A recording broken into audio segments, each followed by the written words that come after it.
So today is a teacher day and you compare the teacher with mentor, right? So teacher has a different connotation in India, but my child goes to Valley School, where the teacher is in a different context, where Krishnamurti says that it's about learning, right? It's not about one person on the higher plane pushing some knowledge on other. It's about equally they are sharing the knowledge and enabling the learning. But if you keep that aside, in a typical connotation for teacher means that there is somebody higher up, he knows everything, and it's going to dump gyans onto the person who's receiving it. So that's why I'm glad that we're not using about teacher for mentoring, because mentor is not about pushing what I've learned to that person and make him bore about the gyans, right? And slowly it'll become like an armchair advice, right? Rather than on the ground what's really happening. So in mentoring in India, I have a relatively, pretty negative thinking around it, because the word mentor has been misused both from mentor angle as well as mentee angle, right? The reason is that people call that as a pro bono mentoring, right? So what happens is it's nothing but an expert advice, right?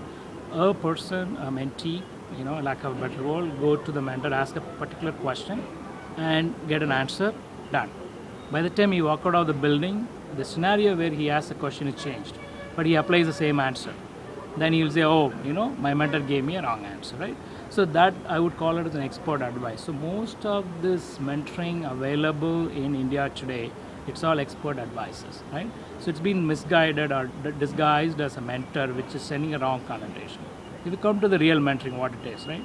There are the mentor angle, they should be able to afford to give a time, right? On a continuous engagement.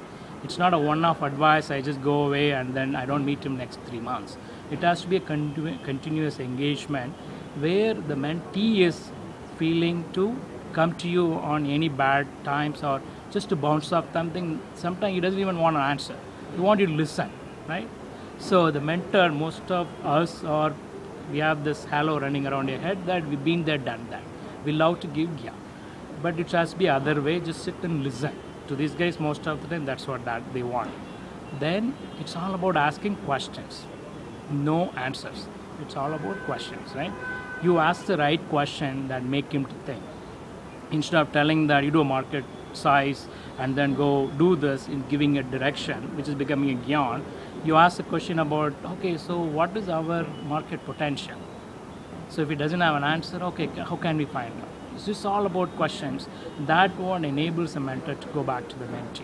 So that is why many times we see the mentor telling, oh, he's not mentorable because he's not listening to his gyan, right? It's not that way, right? He's not able to see the problem and give them the guidance. People are not looking for teachers, right? In the Indian connotation, right? People are looking for a real mentor who can engage with them on a longer level. So in India, I've been mentored in many places, but I've seen only 2-3 models working, right? Wherever there's a skin in the game, right? Indian Angel Network has a incubation model where there is one mentor is assigned to a startup and there is a stake involved, right? So he gives the stake to that. There's a skin in the game from the mentor angle, so he's engaged. From the company angles, they have given up some stake, so both of them are serious to engage in because there is something is involved, something transacted. The other model is where Acumen Fund is an impact fund, one of the pioneer in this space, where to get involved, you donate first. So it's not about everybody who have free time, just call yourself mentor. No, if you really feel about it, you will become you donate, and then you will be part of a partner network. Then you are enabling. So what you have done, you already give some money. So you are going to be serious about what you want to do, and then you're going to find out where your passion lies. And you picks up exactly where you want to be spending time. For example, when I become partner at Acumen, I said, okay, so I visited all their projects, traveled Bihar, Uttarakhand, Tiruchi, all over. Then I found out finally that, okay, Tiruchi, I'm from Madurai, I was really amazed. Some guys are making a fantastic impact on sanitation. So they give microcredit loan to build toilets. 5 years, 40 crore deployed, 40,000 families built toilets. 98.5% recovery. Very innovative model. These guys know this business last 20 years as an NGO. So that close to my heart from the proximity perspective. and also the language perspective, because that's where Acumen was expecting. So I was able to add. So in this model, so there is a skin in the game. So the third model in the incubators, people in mentor and residence, right? So they are allocating a fixed time every day or every week, so that there is a constant engagement happens. People are incubated there. So the people are incubated there for a year. This mentor in residence is there for whatever the time period is. There is a continuous dialogue happens. All the other thing I would probably people should rename as an expert advice.